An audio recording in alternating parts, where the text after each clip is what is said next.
Hello again, everyone.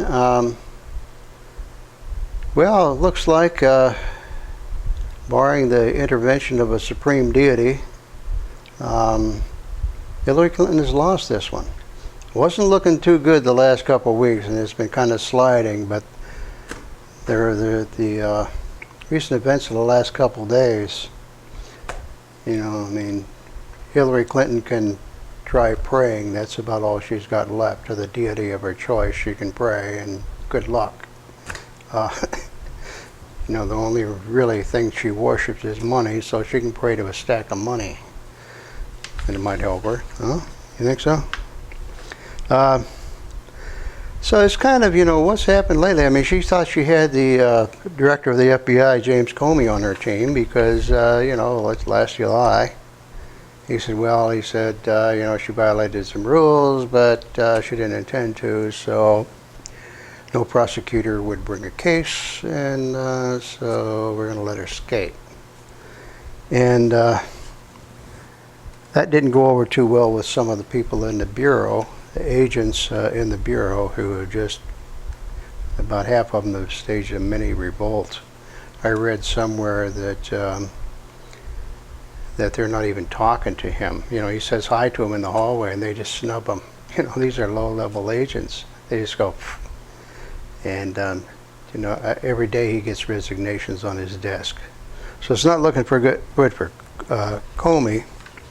I mean, the guy is 6'7", and what's Loretta Lynch? 5'2" maybe? And she just kicked his ass. So he probably his conscience got the best of him. Like his guilt thing building up, and he goes, whoa. So when this happened, when the emails were discovered on Anthony Weiner's laptop, then he just said, okay, fine, and he stuck it to Hillary. Not since Brutus stuck the shiv into Julius Caesar has there been such a shivving. This one was pretty good. So, but he couldn't have done it if it hadn't have been for Huma. Because somehow, now Huma says, I don't know where those 650,000 emails came from. Last time, a couple videos ago, I said, well, there's thousands of emails they said on that laptop. So I'm thinking, thousands is 33,000, the missing emails. No, this is 650,000. And if you go, 20,000 pages to a gigabyte, approximately 20,000 pages to a gigabyte. With attachments, we might be looking at somewhere in the neighborhood of 50 gigabytes. And there's probably more. If there's 650,000, we can say there's probably more. And this doesn't include what WikiLeaks is dumping all the time, keeps dumping. And when the agents questioned Huma, and she said, truthfully, they asked her, have all the devices in your possession, have you turned them over? She said, yes. And she was telling the truth, because Anthony Weiner's laptop was not in her possession. It belonged to her husband. But she thought she was being cute by using it. She said, well, I can use it, and nobody will ever find out.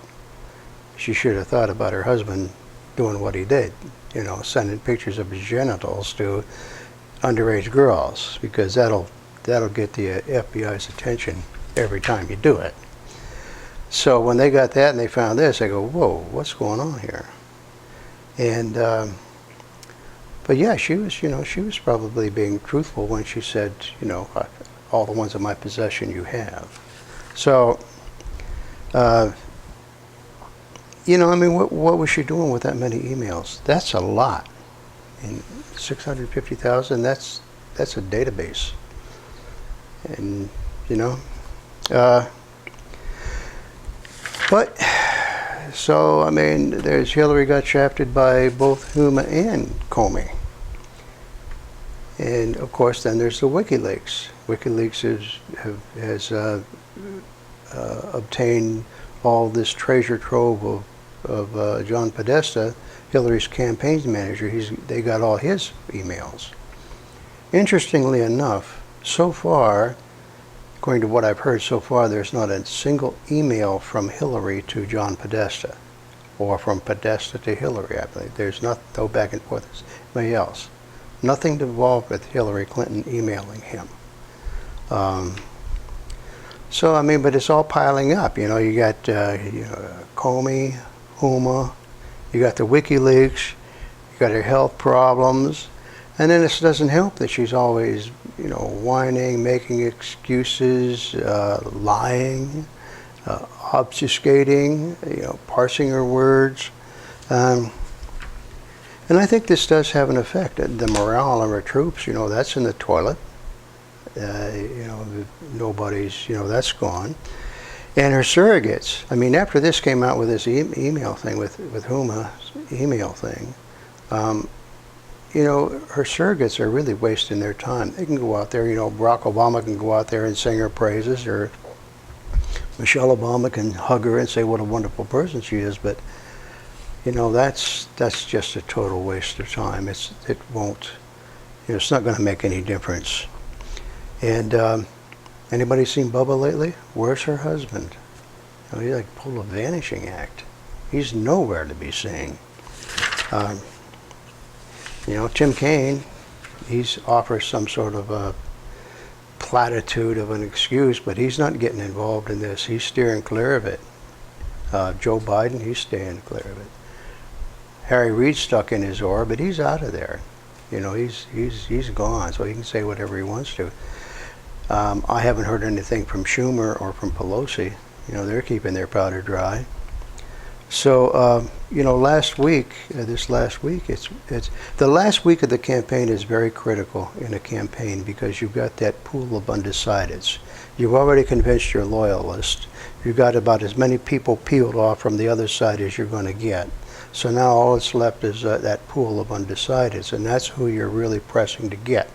Usually 10 or 15%. And if you can get if you can get half of that, that's pretty good. That's enough. You can get more than half. You can get 75%. Harry Truman got 75% in the 1948 election. That put him over the top. So it's that undecided pool at the end that oftentimes puts you over the top. Hillary has no chance of getting those undecideds, because this is going to, it spooked them. They're heading for the tall grass. The undecideds are not going to vote for Hillary. They'll either vote for Trump or they'll stay home. And she's peeled off of a lot of her support. The people that would normally support her are going to stay home for this WikiLeaks thing. I think it's just, you know, back during the Clinton administration, all their nonsense, just one thing after another, after another, after another, and they coined a phrase for it, Clinton fatigue. We're just tired of hearing about these people. You know, they had 8 years of just one thing after another, after another, after another. So, you know, scandal on scandal on scandal. And they go, man, just get these people out of there.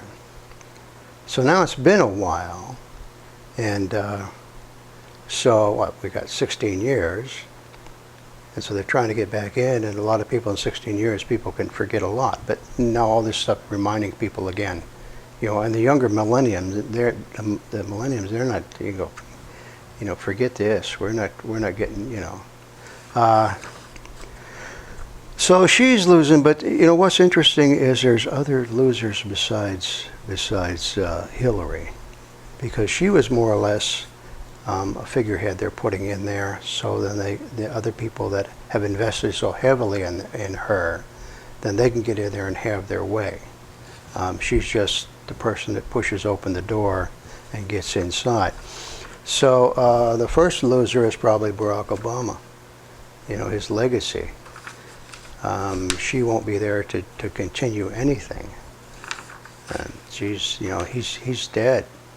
Obamacare is a disaster. Outside of that, Obama's really done nothing.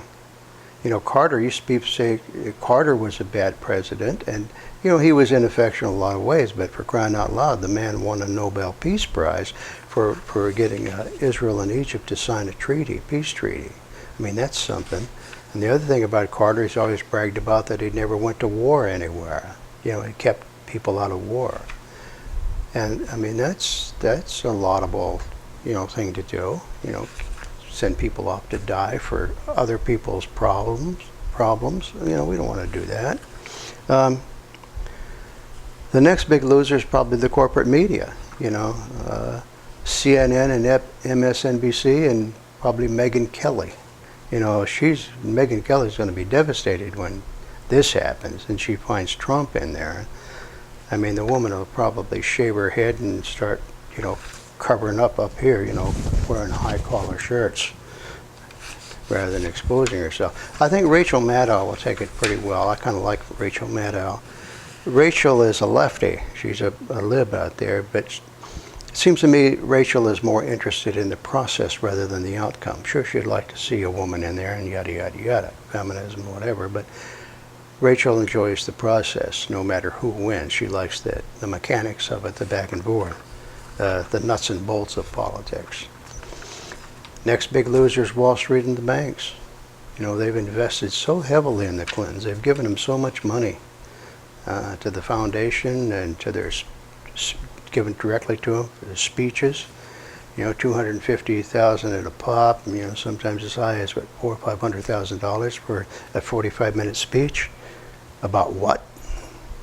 Yeah, they're losing. You know, they don't get a chance to now get in these wars and start investing, expanding these perpetual wars we seem to be having for no good reason, you know, other than just to make money for Wall Street and the financial sector.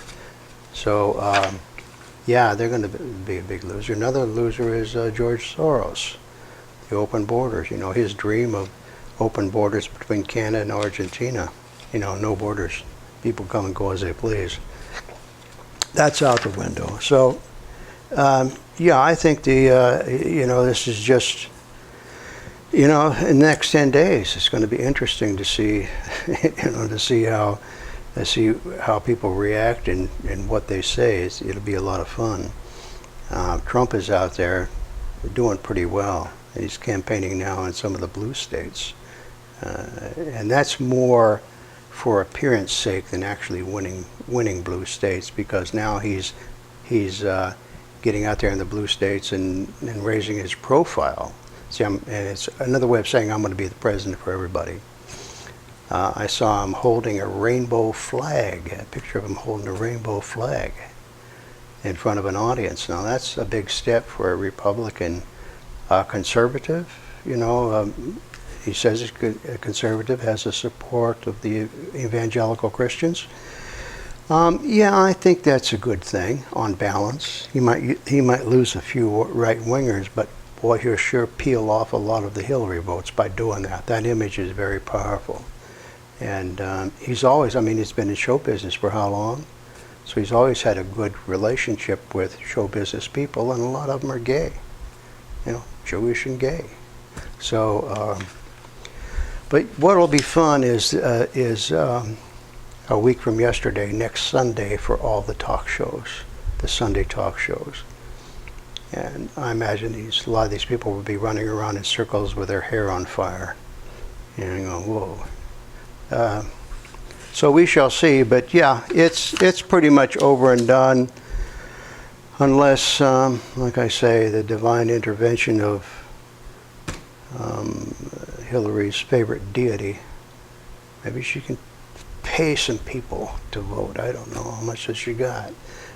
But anyway, that's all I have to say on that subject, and thanks for watching, and see you in the next video.